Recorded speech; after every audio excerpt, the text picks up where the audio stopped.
మరో breaking news చూస్తున్నాం. Bengaluru rave party confession report big TV చేతికి చిక్కింది. ఈ రిపోర్టులో విస్తుపోయే వాస్తవాలు బహిర్గతమయ్యాయి. ఈ రేవ్ పార్టీలో పాల్గొన్న సెలబ్రిటీలలో 73 మంది పురుషులు, 30 మంది అమ్మాయిలు ఉన్నారు. వీరందరికీ కర్ణాటక పోలీసులు పులికేశీ నగర్లోని సంతోష్ హాస్పిటల్లో రక్త పరీక్షలు చేశారు. పురుషులలో 59 మందికి, యువతుల్లో 27 మందికి బ్లడ్ రిపోర్ట్స్ పాజిటివ్గా వచ్చాయి. మొత్తం 103 మందిలో 86 మందికి బ్లడ్ రిపోర్టు పాజిటివ్గా వచ్చింది. వీరిలో సినీ నటులు హేమ, హషీరాయ్ కూడా ఉన్నారు. వీరందరికీ సెంట్రల్ క్రైమ్ బ్రాంచ్ పోలీసులు నోటీసులు పంపించారు.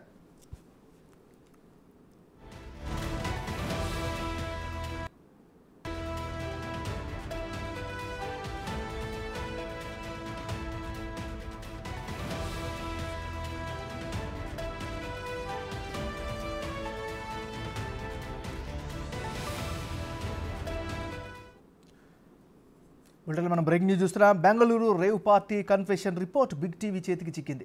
ఈ రిపోర్టులో విస్తుపోయే వాస్తవాలు తెలుస్తున్నాయి. ఈ రేవ్ పార్టీలో పాల్గొన్న సెలబ్రిటీలలో 73 మంది పురుషులు, 30 మంది అమ్మాయిలు ఉన్నారు. వీరందరికీ కర్ణాటక పోలీసులు పులికేశీ నగర్లోని సంతోష్ హాస్పిటల్లో రక్త పరీక్షలు చేశారు. పురుషుల్లో 59 మందికి, యువతుల్లో 27 మందికి బ్లడ్ రిపోర్ట్ పాజిటివ్గా వచ్చింది. ఇక తాజా రిపోర్టుకి సంబంధించి లేటెస్ట్ అప్డేట్స్ని మా రిపోర్టర్ రానా లైవ్లో అందిస్తారు. రానా, చెప్పండి. ఏమన్నారు, మరో సంచలనమైనటువంటి వార్త అని చెప్పుకోవచ్చు. ఏదైతే రేవ్ పార్టీలో పాల్గొన్నటువంటి హేమ పేరు ఇప్పుడు డ్రగ్స్లో నమూనాలు దొరకడంతో ఆమె కన్ఫర్మ్ అయినటువంటి నేపథ్యం. తర్వాత అషురాయ్ నాకు అసలు ఈ పార్టీకి నాకు ఎటువంటి సంబంధం లేదంటూ కూడా ఒక వీడియో రిలీజ్ చేసింది. ఆమె కూడా ఇప్పుడు డ్రగ్స్ టెస్ట్ చేసిన తర్వాత ఆమె ఆనవాళ్ళు కూడా కనపడినటువంటి నేపథ్యం కనపడుతుంది. అయితే ఈ రేవ్ పార్టీలో విస్తుపోయే అంశాలను కూడా కొన్ని మనకు తెలిసినటువంటి నేపథ్యం కాబట్టి, ముఖ్యంగా ఈ రేవ్ పార్టీకి సంబంధించినటువంటి కన్ఫెషన్ రిపోర్టు అఫీషియల్గా ఇప్పుడు మన చేతిలో ఉంది.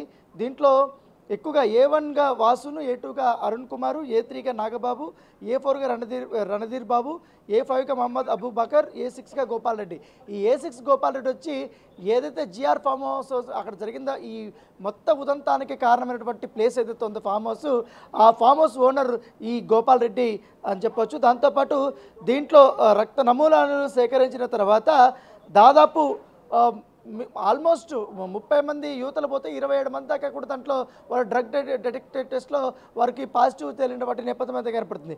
దాంతోపాటు ఇప్పటి వరకు A7గా వచ్చి 68 పురుషులు, A8గా వచ్చి 30 మంది యువతలుగా చేర్చినట్టుగా ఈ కన్ఫెషన్ స్టేట్మెంట్లో వారు పొందుపరిచిన నేపథ్యం అయితే కనపడుతుంది. దాంతోపాటు దాంట్లో కొన్ని అసాంఘిక కార్యక్రమాలకు సంబంధించిన కొన్ని వస్తువులు అక్కడ దొరికాయి. దాంతోపాటు MDMA వచ్చి 14.40 గ్రామ్స్ దొరికాయి. తర్వాత క్రిస్టల్ వచ్చి 1.16 గ్రామ్స్, తర్వాత హైడో గంజా వచ్చి దాదాపు 6 గ్రామ్స్, కొకైన్ వచ్చి 5 గ్రామ్స్ ప్యాకెట్స్ అక్కడ లభ్యమైనట్టుగా దీంట్లో వారు రాశారు. దాంతోపాటు కొకైన్ కోటింగ్తో కూడినటువంటి ఈ పాత 500 రూపాయల నోట్లు ఏవైతున్నాయో, అంటే డ్రగ్స్ సేవించడానికి ఆ 500 రూపాయల నోట్ని వారు ఉపయోగించినట్టుగా తెలుసు, అది కూడా దొరికింది. దాంతోపాటు ఈ హైడ్రో గంజా అనేది కూడా మరొక 6 గ్రాముల దాకా కూడా మరొక కారులో దొరికినట్టుగా అందులో చాలా స్పష్టంగా వారు రాసినటువంటి నేపథ్యం కాబడుతుంది. దాంతోపాటు మొత్తంగా ఈ కేసులో ఇన్వాల్వ్ అయినటువంటి ఎవరైతే ఈ డ్రగ్ పెడ్లర్స్ ఉన్నారో, డ్రగ్ పెడ్లర్స్ సంబంధించినటువంటి 5 మొబైల్స్ని మేము సీజ్ చేసామనేసి కూడా వారు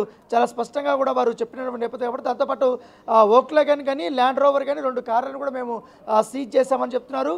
1.5 కోటి విలువైనటువంటి ఆ రోజు దాదాపు 3 టాప్ మోస్ట్ డీజేలని ఆ పార్టీ కోసం వారు ఇన్వైట్ చేశారు. వారు దాదాపు 8 గంటల పాటు కూడా వాళ్ళు డీజే సాంగ్స్ని వినిపించిన నేపథ్యం వారి యొక్క సామాగ్రిని మొత్తం కూడా పోలీసులు ఇప్పుడు స్వాధీనం పరుచుకున్నటువంటి నేపథ్యం అయితే కనపడుతుంది. దాంతోపాటు వీరికి సంబంధించినటువంటి అన్ని అంశాలు, అంటే డ్రగ్ డిటెక్టివ్ సంబంధించినటువంటి టెస్టులు ఎక్కడ చేయాలన్న దానిపై వాళ్ళు రక్త నమూనాలు తీసుకున్నటువంటి నేపథ్యంలో ఏదైతే పులికేశీ నగర్లో, ఇది బెంగళూరుకి చాలా దగ్గరలో ఉంటుంది, సంతోష్ నగర్ హాస్పిటల్ దగ్గర, ఈ పులికేశీ నగర్లోని సంతోష్ హాస్పిటల్లో ఈ ల్యాబ్ టెక్నీషియన్ వీరందరిపైన నమూనాలంతా కూడా ఆయన పూర్తి స్థాయిలో అన్ని రకాలుగా కూడా ఆయన టెస్ట్ చేసిన తర్వాత వారు తీసుకున్నటువంటి రక్త శాంపిల్స్ అన్నీ కూడా టెస్ట్ చేసుకున్న తర్వాత పాజిటివ్ అనేది తేలింది. ఆయన ఇచ్చినటువంటి రిపోర్ట్ ఆధారంగానే ఇప్పుడు మొత్తం 27 మంది యువతలకి, ఆ యువతల్లో కూడా హేమ ఉంది కాబట్టి, దాంతోపాటు అషూరాయ్ ఉంది కాబట్టి తనకు కూడా నోటీసులు ఇస్తారు. రేపటి నుంచి కూడా వాళ్ళు వీరందరూ కూడా విచారణకి హాజరు కావాలి. ఎందుకంటే హెబ్బగోడలో ఉన్నటువంటి సెంట్రల్ క్రైమ్ బ్యూరో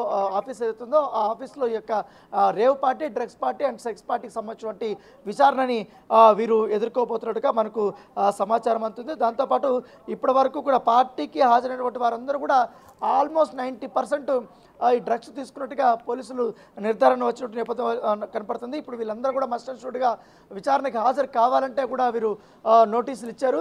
అయితే ఏదైతే ఎలక్ట్రానిక్ సిటీలో ఉన్నటువంటి పోలీసుల్ని కొంతమంది అక్కడ ఉన్న పార్టీలో పాల్గొనే పెద్ద బడాబాబులకు సంబంధించిన వారు ఉన్నారో వారందరూ కూడా ఈ కేసు నుండి తప్పించుకోవడానికి చాలా ప్రయత్నాలుగా చేసినట్టుగా తెలిసింది. వారిని ఎమోషనల్గా బ్లాక్మెయిల్ చేసినట్టుగా తెలిసింది. ఆ కోవలకి నటి హేమ కూడా ఆఫ్ ద రికార్డ్లో మీరు నా పేరు బయట చెప్పినారనుకుంటే నేను ఇక్కడే సూసైడ్ చేసుకుంటా, లేకపోతే నేను నా పరుగు పోతుంది అంటూ కొంచెం ఏడుస్తూ ఏదో మాట్లాడినట్టుగా తెలిసింది. అయితే ఈ పార్టీలకు ఎంటర్ కావడానికి తన అసలైన ఒరిజినల్ నేమ్ ఏదైతే ఉందో కృష్ణవేణి. సినిమాల్లోకి ఎంటర్ కాకముందు హేమ పేరు కృష్ణవేణి. సో ఆమె ఒరిజినల్ పేరు కృష్ణవేణి.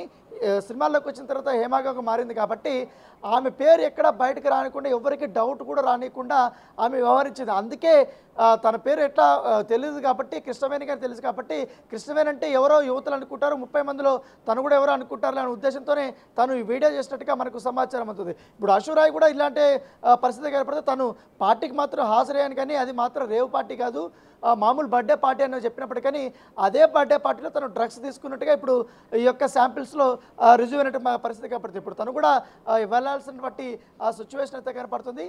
సో ఇప్పుడు ఆల్మోస్ట్ టాప్ ఆఫ్ ద టౌన్గా కూడా ఈ కేసు నిలిచింది. మొత్తం బెంగళూరు అంతా కూడా షేక్ చేసింది.